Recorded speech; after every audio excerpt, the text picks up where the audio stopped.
La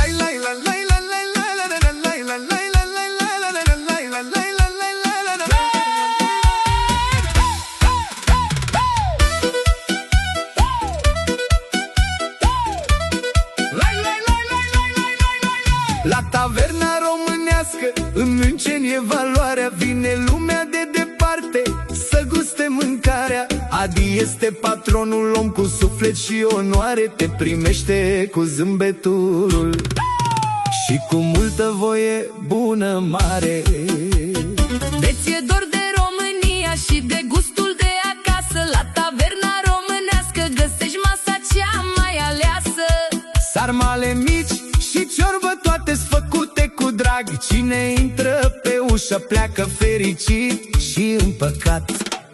La taverna românească, în München e valoarea. Vine lumea de departe să guste mâncarea. Adi este patronul, om cu suflet și onoare. Te primește cu zâmbetul și cu multă voie bună mare. Petreceri și muzică, atmosferă de vis. Toți românii se adună într-un loc de paradis.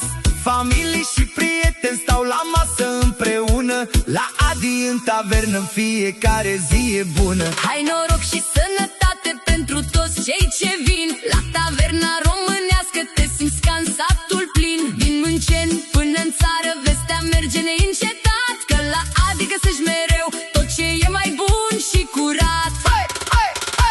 Taverna românească, nume cunoscut și mare. Adi patronul nostru merită toată aprecierea și onoarea. Cine vine odată sigur va reveni pentru gustul românesc ce nu-l poate uita nici când.